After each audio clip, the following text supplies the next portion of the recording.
ऐसे तो मैं राजनीतिक दलों के लोगों पे या नेताओं पे टिप्पणी नहीं करना चाहता, लेकिन डॉक्टर संजय निषाद जी, मैं उसी कम्युनिटी से मैं भी बिलोंग करता हूँ। हमारा जो है दादा काका बाप दादा को आप क्यों मूर्ख बना रहे हैं?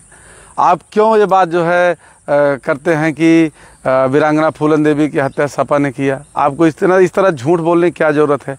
आप ये बात कह रहे हैं कि भारतीय जनता पार्टी को अगर न फ़ायदा मिले ना हो तो वो हमसे गठबंधन तोड़ सकती है। तो भारतीय जनता पार्टी को तो फ़ायदा है। वो आपके बच्चों को जो है सांसद विधायक बना दिया, आपको मंत्री बना दिया, एमएलसी बना दिया, और उसके बदले में निषाद समुदाय का वोट ले रही है भारतीय जनता पार्टी। और आज से नहीं, 2019 से वोट ले रही है। अब आपको ये सोचना चाहिए कि आपका तो सब कुछ ठीक हो गया। अब निषाद समाज को जो है, निषाद समुदाय को भारतीय जनता पार्टी क्या दे रही है? और अगर नहीं दे रही है तो आपको इस पे बात करना चाहिए कि भाई भारतीय जनता पार्टी जिस वादे से, जिस इरादे से आप लोगों ने जो है समाज में जा करके कहा कि भारतीय जनता पार्टी की सरकार बनवाइए, मिलेगा, लाभ मिलेगा, फ़ायदा होगा, सब समस्याएं हल हो जाएंगी। तो समस्याएं कितना हल हुई? एक भी समस्या अगर भारतीय जनता पार्टी, निषाद पार्टी की जो एजेंडे में थी, निषाद पार्टी के जो मांग पत्र था कि सरकार, निषाद पार्टी जिस नाम पे जिस वजह से बनी थी, अगर एक भी मतलब मांग भारतीय जनता पार्टी पूरी कर दी हो तो ठीक है। लेकिन अगर नहीं, एक भी मांग नहीं पूरी कर पाई है आपकी, नहीं हो, तो आपको भारतीय जनता पार्टी छोड़ना चाहिए। आप क्यों समाज को जो है, निषाद समुदाय क्यों, एक तो वैसे भोला भाला है, आप क्यों मूर्ख बना रहे हैं उसको कि भारतीय जनता पार्टी को ना मतलब वो तो हमसे छोड़, वो क्यों छोड़ेगी भाई? हमने पहले भी कहा था, हम बार बार आगाह करते चले आ रहे हैं कि भारतीय जनता पार्टी मनुवाद को प्रश्रय देने वाली पार्टी है, मनुवादी व्यवस्था को मजबूत करने वाली पार्टी है। ये दक्षिणपंथी पार्टी है। ये कभी भी यहाँ के पिछड़ों को, निषादों को ये हित उन्नति नहीं करेगी, समाज की मुख्य धारा में नहीं लाएगी। क्योंकि उसको पता है कि अगर ये मतलब समाज की मुख्य धारा में पिछड़े, खास करके निषाद, ये मार्शल कौम है, यहाँ के मूल निवासी, यहाँ के शासक रहे हैं, यहाँ इनके पुरखे राजा महाराजा रहे।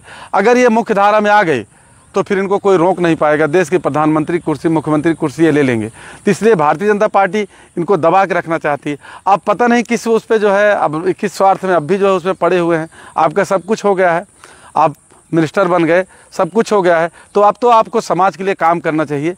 और निषाद समुदाय को अगर वाकई आपको समाज में मुख्य धारा में लाना है, पिछड़ों को समाज की मुख्य धारा में लाना है, आप जिस तरह से बात कर रहे थे राजभर जी वगैरह के और अपने सहयोगी दलों की, तो अगर इन सबको, इन जातियों को अगर समाज की मुख्य धारा में लाना है तो अम्बेडकरवादी विचारधारा पे, चूँकि देश में दो विचारधाराएं हैं, अम्बेडकरवादी विचारधारा और मनवादी विचारधारा। मैं बार बार ये बात कहता हूँ कि दोनों विचारधाराएं एक साथ नहीं चल सकती। आप मनवाद को मजबूत करके पिछड़ों को जो है मतलब समाज की मुख्य धारा में नहीं ला सकते, उनका भला नहीं कर सकते। इसलिए आपको वहाँ से अब आ करके आप सब लोगों को मैं ये कह रहा हूँ, जो पिछड़े वर्ग के लोग हैं, जो अभी तक भारतीय जनता पार्टी को सरकार बनाते चले आ रहे हैं, मजबूत करते चले आ रहे हैं, इनको कुछ नहीं मिल रहा है, तो अब ये सब लोग आ करके अम्बेडकरवादी विचारधारा पर काम करें और समाज को अम्बेडकरवादी विचारधारा पर तैयार करके और देश का प्रधानमंत्री, मुख्यमंत्री स्वयं बने।